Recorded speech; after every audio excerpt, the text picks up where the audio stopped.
നമ്മൾ ഒരുപാട് പൗലോ കൊയ്ലോയുടെ വാക്കുകൾ തൊട്ട് നമ്മൾ ഉപയോഗിച്ചിട്ടുള്ള ഒരു ഇതാണ് നമ്മുടെ സ്വപ്നങ്ങൾക്ക് കൂട്ടായിട്ട് നിൽക്കുന്ന ലോകത്തിനെക്കുറിച്ച്. നമ്മൾ ഞാനും എഴുതിയിട്ടുണ്ട്, സ്വപ്നങ്ങളെക്കാൾ മനോഹരമാണ് ജീവിതം, ജീവിക്കാൻ അറിയാമെങ്കിൽ പ്രണയത്തിൽ. നമ്മളൊരു കാര്യത്തിനെക്കുറിച്ച് അന്ധമല്ല, പക്ഷെങ്കിൽ സാധ്യമാണ് എന്ന് വിചാരിക്കുന്ന ഒരുപാട് പ്രയത്നം, ചിലപ്പം നമുക്ക് അപ്രാപ്യമാണ് എന്ന് കരുതുന്ന ചില കാര്യങ്ങൾ എന്ന് വെച്ച് കഴിഞ്ഞാൽ, അൾജീരിയ പോലെയുള്ള സഹാറ ഡെസേർട്ടിൽ പോയി ഷൂട്ട് ചെയ്ത് ജീവനോടെ മടങ്ങാൻ പറ്റുമെന്നൊന്നും വിശ്വസിച്ചിരുന്നില്ല. പക്ഷേ മരണം നമ്മൾ ഒഴിവാക്കി കഴിഞ്ഞാൽ മരണം നമുക്ക് പ്രശ്നമല്ലെങ്കിലോ. അങ്ങനെ ഒരു സംഭവത്തിൽ മരണം ഇവിടെ നമ്മൾക്കെല്ലാം ലിമിറ്റ് ചെയ്യുന്നത് അങ്ങനെയാണ്. നമ്മുടെ ഒരു ബോധമുണ്ട്. ഞാൻ എപ്പോഴും പറയുന്നത് വെച്ചാൽ, നമ്മൾക്ക് കുറച്ച് ഇച്ചിരി ബോധം കുറഞ്ഞ് ഇച്ചിരി ഭ്രാന്തുണ്ടെങ്കിൽ എല്ലാം സംഭവിക്കും. കാരണം ഈ മേശ എനിക്ക് തന്നെ പൊക്കാൻ പറ്റത്തില്ലെന്നുള്ള ബോധം എനിക്കുണ്ട്. അതുകൊണ്ട് ഞാനിത് ശ്രമിക്കത്തില്ല. ആ ബോധത്തോടുകൂടി ഞാനിത് ഉയർത്താൻ ശ്രമിച്ചു കഴിഞ്ഞാൽ എൻ്റെ നടുവ് പോകും എന്നുള്ളൊരു ഭയമാണ്. ചിലപ്പോൾ പോകത്തില്ലായിരിക്കാം, നടുവ് പോകുമോ അല്ലെങ്കിൽ കൈ ഉളുക്കുമോ എന്നൊക്കെ ഉള്ള എൻ്റെ ബുദ്ധി എന്നോട് പറഞ്ഞു തരുന്ന ചില കാര്യങ്ങളുണ്ട്. പക്ഷേങ്കിൽ ചില ചലഞ്ച്ഡായിട്ടുള്ള കുട്ടികൾ അല്ലെന്നുണ്ടെങ്കിൽ ചില ഇതിലുള്ള ആൾക്കാർ വന്നാൽ ഒറ്റ കൈ കൊണ്ട് ഇത് വെക്കും, കാനുള്ളതേ ഉള്ളൂ. അപ്പം ഇതാണ് ഞാൻ അത്ര അടുത്ത് അതൊരു റിസ്ക് അല്ലേ, അല്ലെങ്കിൽ അത് അത്രയും വിജയിക്കുമോ അതല്ല എന്ന് കഴിഞ്ഞാൽ നമ്മുടെ ഒത്തിരി അറിവുകൾ ചിലപ്പം ഒരുപാട് റിസ്ക്കുകളിൽ നിന്ന് നമ്മളെ ഒഴിവാക്കും. അങ്ങനെ ഇച്ചിരി ബോധക്കുറവുണ്ടായതുകൊണ്ട് കുഴപ്പമില്ല.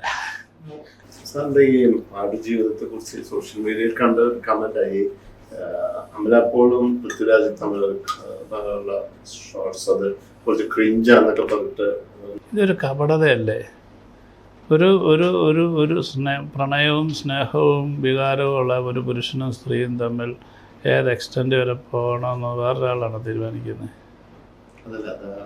അല്ല, എനിക്കറിയത്തില്ല ഞാൻ അങ്ങനത്തെ ഒരാളാണോ എന്നൊന്നും. ഞാനിപ്പോൾ നമ്മളുടെ അടുത്ത് നമ്മുടെ വീട്ടിൽ പോലും ആൾക്കാർ ചോദിക്കാറുണ്ട് ഇങ്ങനെ ഒരാളാണോ എന്ന്.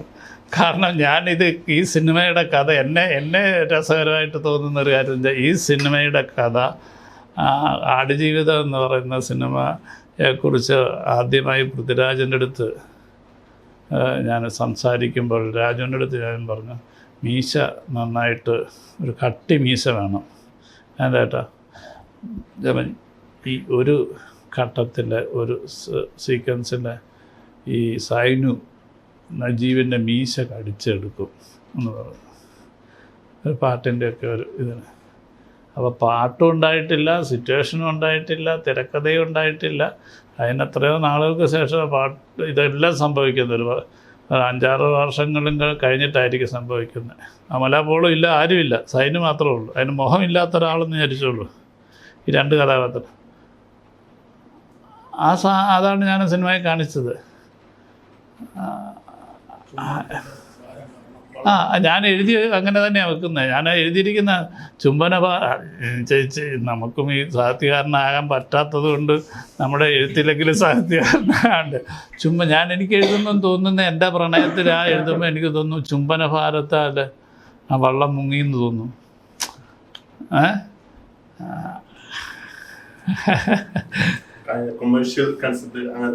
കൊമേഴ്സ്യലൊന്നുമില്ല. നമുക്ക് ഇപ്പം ഞാനിപ്പം ഒരു സ്ത്രീയും പുരുഷനും തമ്മിലുള്ള ഒരു ബന്ധത്തിൻ്റെ ഒരു ഹാർഡ് കോർ ലെവലിലുള്ള പങ്കുവയ്ക്കലിനെ കുറിച്ചൊക്കെ ഇപ്പം ഞാൻ ചില സമയത്ത് ഇപ്പം എനിക്ക് തോന്നുന്നു ഏതോ പ്രണയ സമയത്താണോ അതിന് മുമ്പാണോ ലാലേട്ടന് ഞാനിവിടെ പറഞ്ഞിട്ടുണ്ട് അങ്ങനെ ഒരു സിനിമ. പക്ഷെ അങ്ങനെ ഒരു സിനിമ ഇത്രയും പോലും പറ്റാത്തിടത്ത് എങ്ങനെയാണ് പറ്റുക?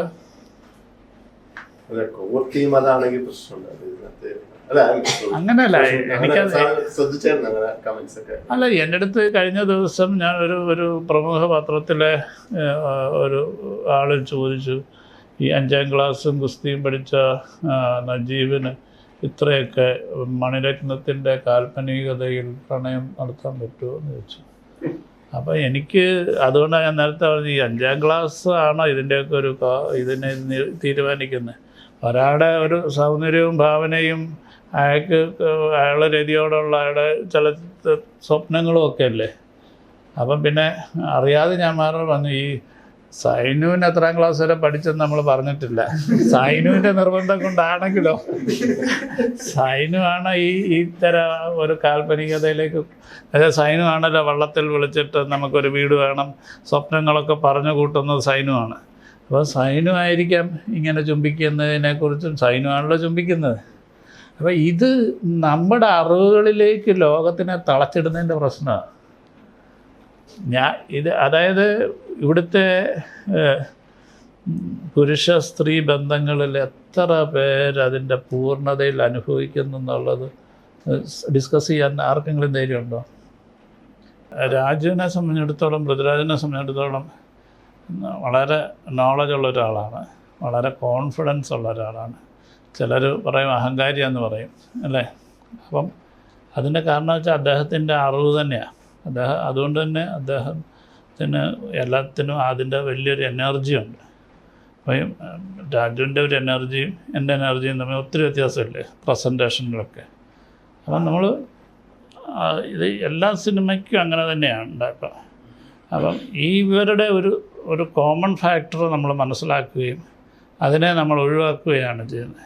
അപ്പം ശരീരത്തിന് വണ്ണം കുറയ്ക്കാൻ പറ്റും, താടിയും മുടിയും വളർത്താൻ പറ്റും, കണ്ണിനെന്ത് ചെയ്യാൻ പറ്റും, ലെൻസ് വയ്ക്കാൻ പറ്റത്തില്ല. അപ്പം കണ്ണിലാണല്ലോ നമുക്കെപ്പോഴും ഒരാളുടെ പവർ ഇരിക്കുന്നത്. അപ്പം അതുകൊണ്ട് തന്നെ നമ്മൾ പ്രത്യേകിച്ച് ഈ തുടക്ക സീനുകളിലൊക്കെ എന്ന് പറയുമ്പോൾ പിന്നീട് അപ്പോൾ അദ്ദേഹത്തിൻ്റെ രൂപം കൊണ്ടും ക്യാരക്ടർ ഡിമാൻഡ് ചെയ്യുന്ന പല കാര്യങ്ങൾ കൊണ്ടും അദ്ദേഹത്തിന് അതിലേക്ക് എത്താൻ സാധിക്കും. പക്ഷേ തുടക്കത്തിലൊരു മണലുവാരുകാരനായിട്ടുള്ള നമ്മൾ ഷൂട്ട് ചെയ്യുമ്പോഴാണ് ഇത്രയും എനർജി നമുക്ക് വേണ്ടെന്ന് നമ്മൾ അദ്ദേഹത്തിനോട് ഇങ്ങനെ നമ്മൾ അങ്ങനെ ആ രീതിയിൽ നമ്മൾ അതിനെ കൊണ്ടുവരാനായിട്ട് ശ്രമിച്ചിട്ടുണ്ട്. പിന്നീട്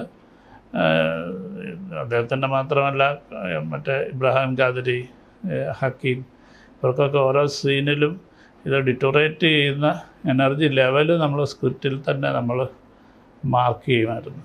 ഈ സീനിന് ഇത്രയും ഇതാണെങ്കിൽ അടുത്ത സീനിന് ഇതാ. അപ്പോൾ ഇതിൻ്റെ അനുസരിച്ച് നമ്മുടെ ഫ്രെയിംസിൽ നമ്മൾ വ്യത്യാസം വരുത്തുമായിരുന്നു. അല്ല, ഞാൻ വളരെ കുറച്ചാണ് ആ ഒരു രീതിയിൽ കാണുന്നത്, പ്രേക്ഷകൻ എന്നുള്ള രീതിയിൽ സിനിമ കാണുന്നത്. ഇതിപ്പോൾ നമ്മളിപ്പോൾ അനലൈസ് ചെയ്യുക അല്ലെന്നുണ്ടെങ്കിൽ ആ രീതിയിലൊക്കെ ആയിരിക്കും പലപ്പോഴും കൂടുതലും കാണുന്നത്. പ്രത്യേകിച്ച് നമ്മളുടെ സിനിമകളിങ്ങനെ നിൽക്കുന്ന സമയത്ത് ഏറ്റവും വലിയതെന്ന് വെച്ചാൽ ആടുജീവിതം ഞാൻ ഇതുവരെ കണ്ടിട്ടില്ല തിയേറ്ററിൽ. ഫുള്ളെന്നല്ല, ഞാൻ കണ്ടിട്ടുണ്ട്. ഞാൻ മാത്രം ഇരുന്ന് തിയേറ്ററിൽ കണ്ടിട്ടുണ്ട്, ക്യൂബിലുമൊക്കെ. പക്ഷേ പബ്ലിക്കിനോടൊപ്പം ഞാനിരുന്ന് കണ്ടിട്ടില്ല. അപ്പം അതുകൊണ്ട് തന്നെയാണ് ഞാനൊരു പ്രേക്ഷകൻ്റെ ഒരു മാനസികാവസ്ഥയിൽ അവൻ്റെ അവസ്ഥയെക്കുറിച്ച് അവനുണ്ടാക്കുന്ന അസ്വസ്ഥതകൾ എന്നെ ഭയങ്കരമായിട്ടും പ്രശ്നത്തിലാക്കും. എന്നുവെച്ചാൽ ഒരു തിയേറ്ററിൽ ഒരു ആൾക്കാർ എന്നുവെച്ചാൽ നല്ലത് പറയണമെന്ന് മാത്രമല്ല ഞാൻ പറഞ്ഞത്, അത് പിന്നെ നമുക്കൊരു ഭയങ്കരമായിട്ട് വീണ്ടും നമ്മളെ ഇങ്ങനെ അലട്ടിക്കൊണ്ടിരിക്കും. ഇപ്പം നല്ലതാണേലും മോശമാണേലും. അപ്പം ചില ആൾക്കാർ എൻ്റെ അടുത്ത് കഴിഞ്ഞ ഒരു മാസം മുമ്പ് ചെന്നൈയിലെ ഡയറക്ടേഴ്സ് അസോസിയേഷൻ്റെ ഒരു സ്ക്രീനിങ് ഉണ്ടായിരുന്നു. അപ്പം സ്വാമി എന്ന് പറഞ്ഞ ഡയറക്ടർ, ആ മൃഗം എന്നൊക്കെ പറഞ്ഞ സിനിമയെക്കുറിച്ച് സ്വാമി എന്ന ഡയറക്ടർ മുന്നേ വന്നു. അയാൾ എന്നെക്കാട്ടും വലിയ സൈസുള്ള ഭയങ്കരമായിട്ട് പൊട്ടിക്കരയുക. അപ്പം എനിക്ക് മനസ്സിലാകുന്നു എന്തിനാ ഇദ്ദേഹം കരയുന്നതെന്നുള്ളത്. അപ്പോൾ ഓരോ ആൾക്കാർ അങ്ങനെ ഫീൽ ചെയ്യുന്നത്. അപ്പോൾ എനിക്ക് തോന്നുന്നു ഇത് നമ്മൾ നല്ലതെന്ന് തോന്നുന്നു. നമ്മളിതൊന്നും ബോധപൂർവ്വം ചെയ്യുന്നില്ലല്ലോ ഇതിനു വേണ്ടി. നമ്മളിതിൻ്റെ വിളവെടുപ്പിന് വേണ്ടി നിൽക്കാണ്ടിരിക്കുക, നന്നായിട്ട് ജോലി ചെയ്യുക, പോവുക അടുത്ത. അല്ലാതെ ഇതിൻ്റെ ഒരു കൊയ്ത്തുപാട്ടിൻ്റെ ഒരു ഉത്സവത്തിൻ്റെ മേളത്തിനായിട്ട്. അപ്പോൾ എൻ്റെ അടുത്ത് ഒത്തിരി പേര് ചോദിച്ചു, എൻ്റെ അസിസ്റ്റൻസൊക്കെ, സാറേ അങ്ങനെ ഇന്നലെ എൻ്റെ ആ ഡയറക്ടറിൻ്റെ കൂടെ ഉണ്ടായിരുന്നു നാട്ടിൽ, തിയേറ്ററിൽ ഇങ്ങനെ ഇന്ന അടുത്ത് കൈയടിച്ചു ആൾക്കാർ, അങ്ങനെ പാട്ടിൽ അയാളുടെ ഉടുപ്പൂരി ഷാഡോ ഇങ്ങനെ കാണിച്ചപ്പം നമ്മൾ പ്രതീക്ഷിക്കാത്തടത്ത് കൈയടിച്ചു എന്നൊക്കെ പറഞ്ഞു. അത് എൻ്റെ ഈ അങ്ങനെ ഒരു സെലിബ്രേഷനിലേക്കൊന്നും നമ്മൾ അങ്ങനെ കാണണ്ട, അങ്ങനെയൊക്കെയാണ് എന്നുള്ളൊരു ഇത് എന്താ എനിക്ക് തോന്നിയിട്ടില്ല. അത് ചിലപ്പോൾ അതിനുള്ളൊരു ബലമില്ലാത്തതായിരിക്കാം. പോസിറ്റീവായ കുഴപ്പമില്ല, നെഗറ്റീവായാൽ പിന്നെ ബലം വേണമല്ലോ. ഈ സിനിമ യാത്രയുടെ ഒരു തുടക്കം എവിടെ നിന്നാണ്? എനിക്ക് തോന്നുന്നത് അതിനും ജാടയ്ക്ക് ഞാനൊരു ഉത്തരം പറയാം, അല്ലാതെ യഥാർത്ഥമായിട്ടൊരു ഉത്തരം കൂടെ പറയാം. യഥാർത്ഥമായി എനിക്ക് തോന്നുന്നത് ഞങ്ങളുടെ വീട്ടിലെ 6 പേരിലേറ്റ ഇളയാളാണ്. ഞങ്ങളുടെ ഒരു വീടൊരു അന്നത്തെ കാലത്തും ഒരു നാൽക്കവലയിൽ അല്ലെങ്കിൽ ഒരു ടൗൺഷിപ്പ്, ഒരു തിരുവല്ല ടൗണിനോട് ചേർന്നുള്ളൊരു ഇതിലാണ്. അപ്പം എൻ്റെ അച്ഛൻ എനിക്ക് 3 വയസ്സുള്ളപ്പോൾ മരിച്ചു. അപ്പോൾ അച്ഛനെക്കുറിച്ചുള്ള വലിയ ഓർമ്മകളോ അല്ലെങ്കിൽ അച്ഛൻ ഉണ്ടാകുന്ന നല്ല അനുഭവങ്ങളോ ഒന്നും ഉണ്ടായിട്ടില്ല. അപ്പം അച്ഛൻ എന്ന് പറയുന്ന കോൺസെപ്റ്റ് തന്നെ ഇല്ലയെന്ന് എനിക്ക് വേണമെങ്കിൽ പറയാം. അപ്പോൾ അമ്മ അതുകൊണ്ട് തന്നെ ഒത്തിരി അച്ഛൻ ഇല്ലാത്തൊരു കുട്ടി എന്നുള്ള രീതിയിൽ, അല്ലെങ്കിൽ അച്ഛൻ്റെ ലാളണ അറിയാത്തൊരു കുട്ടി എന്നുള്ള രീതിയിലൊക്കെ ഒരുപാട് സ്നേഹിച്ചിരുന്നു. പക്ഷെ അന്നേരം അതുകൊണ്ട് തന്നെ ആ സ്നേഹം ഒരുപാട് റെസ്ട്രിക്ഷൻസ് ഉണ്ടായിരുന്നു. എന്നെ ഇവിടെയും കളിക്കാൻ വിടത്തില്ല, പ്രത്യേകിച്ച് ഒരു ടൗണിലായതുകൊണ്ട് ഓടിയാലോ വളരെ വിരളമാണ് വണ്ടികളെങ്കിൽ പോലും അടുത്ത് അവിടെ ഒന്നും കളിക്കൂട്ടുകാരില്ല. സ്കൂളിൽ പോലും കളിക്കാൻ നിന്ന് താമസിച്ച് കഴിഞ്ഞാൽ ഭയങ്കര പ്രയാസങ്ങളും പ്രശ്നങ്ങളും ആൾക്കാർ തിരക്കി വരും, അങ്ങനെയൊക്കെ ആയിരുന്നു. അപ്പം ഒരു കളിക്കാനൊന്നും ഇല്ലാത്ത ഒരു ഏകാന്തത ഭയങ്കരമായി ഒരു വേദന പോലെ, ഇങ്ങനെ ഏകാന്തതയിൽ എവിടെയോ വലിയ വേദന ഉണ്ടായിരുന്നു. അപ്പം വൈകുന്നേരം ഒക്കെ ഞാൻ കുളിച്ച് അവിടെ എൻ്റെ സ്റ്റെപ്പിൽ തനിച്ചിരിക്കുമ്പോൾ എൻ്റെ റോഡ് മാറിയാൽ ദീപ തിയേറ്ററാണ്. അപ്പം ആ തിയേറ്ററിൽ നിന്നുള്ള പാട്ടുകൾ കേൾക്കും. സിനിമ പിന്നെ എപ്പോഴും കാണാൻ ഫ്രീ ആയിട്ട് കാണാം.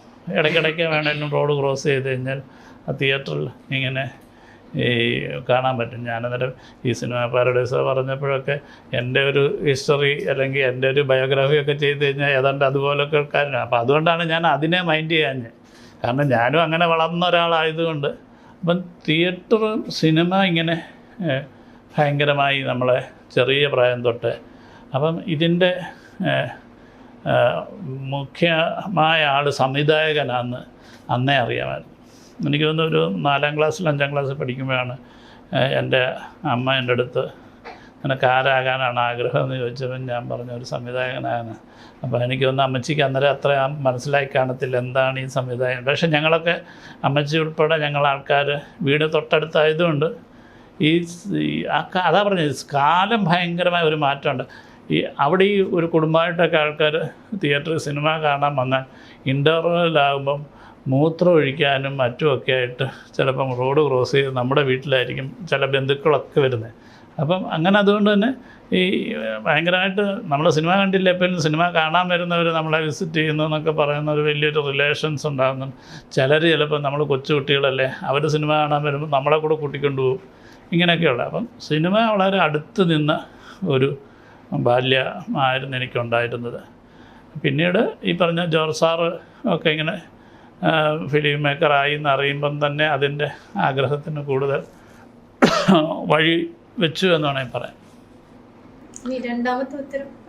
രണ്ടാമത്തെ ഈ എഴുത്തിൻ്റെ കാര്യത്തിൽ പറയുമ്പം ഞാനും വിചാരിച്ചിട്ടുണ്ട്, ഈ പണ്ട് തിരുവല്ലയെക്കുറിച്ച് DC കിഴക്കേമറി പറഞ്ഞിട്ടുള്ള തിരുവല്ലയിലെ പാസ്ബുക്കും ബൈബിളും മാത്രമേ വിൽക്കാൻ ഉണ്ടാവുള്ളൂ, അല്ല ഒരു ബുക്ക് പോലും ഉണ്ടാകുന്ന ഒരു സ്ഥലമായിട്ടല്ല.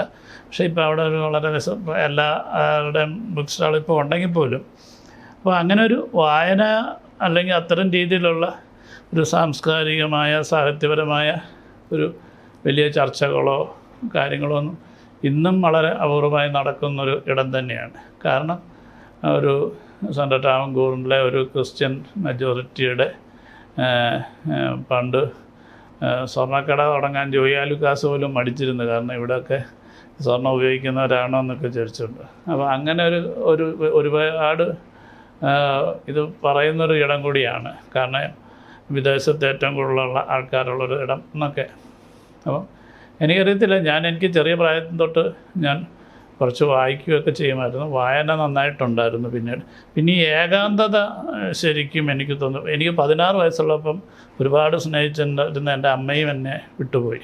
അപ്പം പിന്നീട് 16 വയസ്സെന്ന് പറഞ്ഞാൽ ഞാൻ പ്രീ ഡിഗ്രിക്ക് പഠിക്കുക.